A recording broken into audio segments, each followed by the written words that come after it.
El regalo de papá. La tarde del 6 de junio del 2016, Wilson López llegó muy deprisa a su casa, pidió permiso para salir más temprano de lo habitual del trabajo, ya que quería pasar por una pastelería y celebrar con su única hija sus 17 años. Cuando llegaba a casa, se detuvo a comprar unas velas en una tienda que frecuentaba. Fue insistente con el nuevo tendero en elegir una de color verde. Decía que era el favorito de su hija.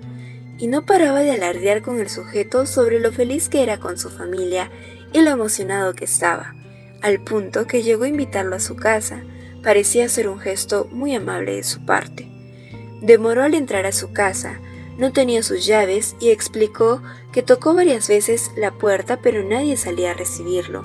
Era entendible que su esposa no estuviera en casa, porque quizá demoraba un poco en elegir un regalo que le gustara a su hija, porque estaba en la edad donde no solía impresionarse por cualquier cosa y hacer notar si algo no le agradaba. Pero le extrañó que su hija no lo escuchara. Tuvo que volver a su automóvil a buscar las llaves que desde hace un día no ubicaba. Al encontrarlas, entró a la casa y el silencio lo sofocó tanto que decidió prender la radio y buscar su emisora favorita. Eso lo animó bastante. Puso la torta de chocolate en la mesa, la vela verde y las llaves de la casa. Subió las escaleras para ver si su hija Ariadna seguía durmiendo, como solía hacerlo todas las tardes a eso de las 4 o 5 después del colegio. También esa sería la razón por la cual no atendió su llamado. La puerta de su habitación estaba abierta. Abrió las cortinas y cuando se dio vuelta, ahí estaba su hija, tendida en el piso, una silla a un lado y una cuerda pendiendo de una viga de madera que atravesaba la habitación. Su mirada se perdía en la habitación y en ese vaivén vio una carta al pie de la cama de su hija. Era la carta de suicidio que presentaría al momento de ser interrogado. Luego de volver en sí, por la impresión, llamó a la policía muy alterado.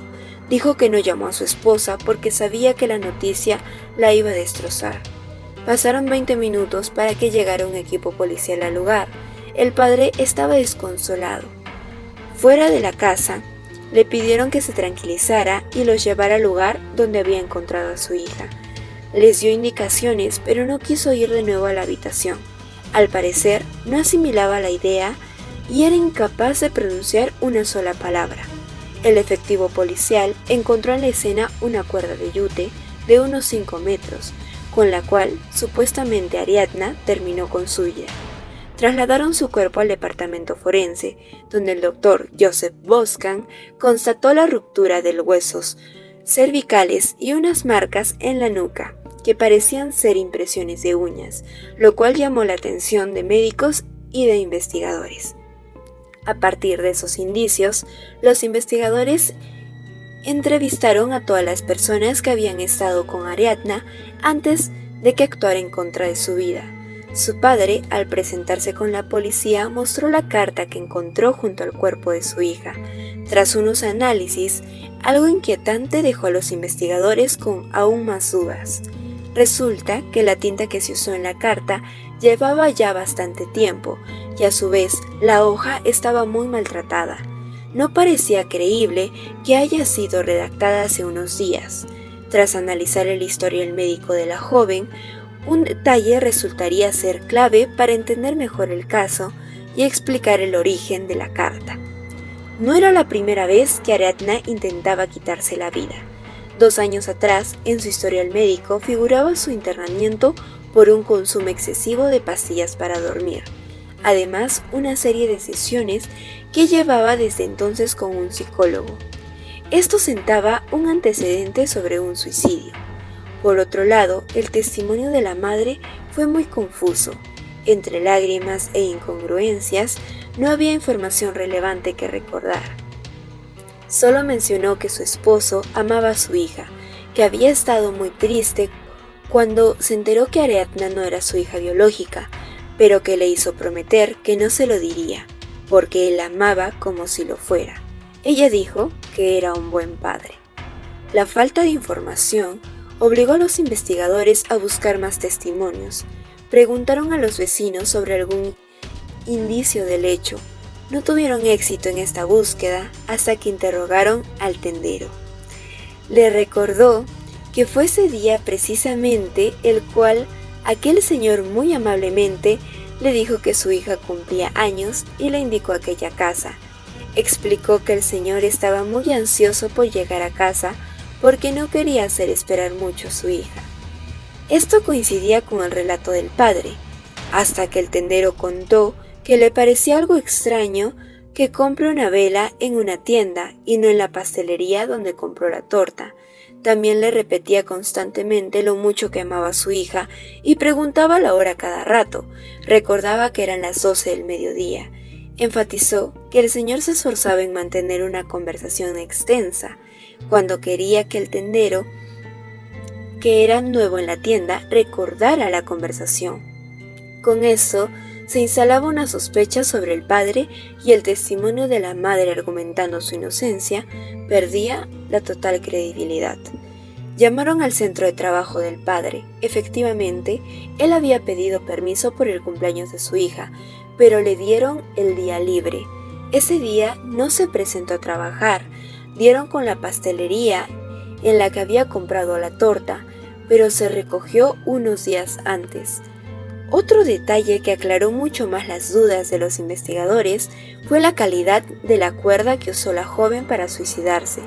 Al analizar el material y la resistencia, se dieron cuenta de que era ilógico que una joven de 56 kilogramos pueda permanecer el suficiente tiempo colgando como para terminar con su vida antes de caer.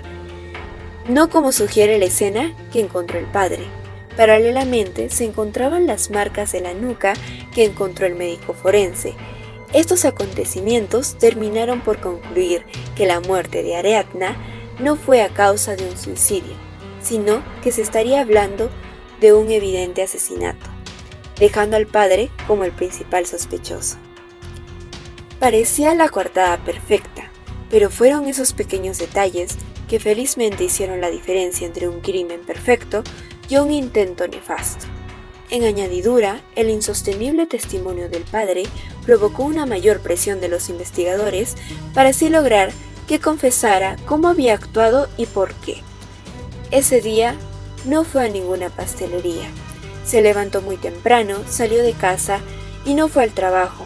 Compró unos cigarrillos esperando que su hija y su esposa dejaran la casa.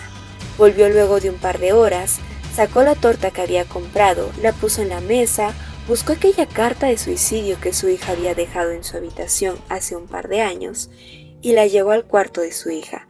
Aprovechando el estar allí, deshizo la cama de su hija y dejó detrás de la puerta una cuerda de yute. Cerró las cortinas. Miró su reloj y eran las 12 del mediodía. Había previsto ir a comprar una vela verde y así sustentar que recién había salido del trabajo a esa hora. Luego de eso fue a recoger a Ariadna al salir del colegio a las 2 de la tarde. La llevó a casa diciendo que tenía una sorpresa para ella. Le dijo que subiera a su habitación. Allí le contó que no era su hija y toda la rabia que lo estaba consumiendo en el momento. Su hija lo abrazó, él también a ella, mientras sujetaba cada vez con más fuerza su cabello, dejándole algunas marcas en la nuca.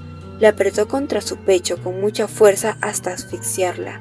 Luego la dejó tendida en el piso, acomodó la cuerda de yute que quedó pendiendo de la viga de madera.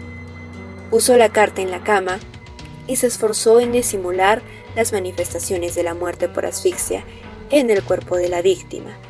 Quizá fue tanto el afán que se olvidó que debía dejar que se notase que la víctima haya muerto de ahorcamiento y debía tener manifestaciones de esto como convulsiones, primero en los muslos oculares y de la cara, enseguida en los miembros inferiores en particular, porque en donde las convulsiones son por lo general muy violentas hasta que sea el descenso, es en estas partes.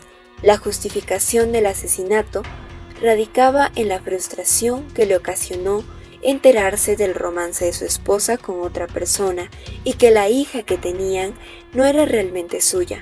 Todo eso causó que actuara con ansias de venganza contra la mujer que por años lo había engañado. al ocultarle algo tan importante. La mejor manera en la que pensó para consumar su venganza fue arrebatándole lo que por años, a pesar de peleas, los mantenía juntos: su hija, cobrando la vida de su hija a cambio de su tranquilidad. El padre fue juzgado por asesinato en primer grado, para luego ser sentenciado a cadena perpetua y sin libertad condicional. La madre aún no podía creer lo que fue capaz de hacer su marido por un despecho bien disimulado. Se sigue torturando con la idea de que si hubiera llegado mucho antes, podría tener aún en sus brazos a su pequeña. No sabía que ese vestido que compró vestiría a su hija en su ataúd.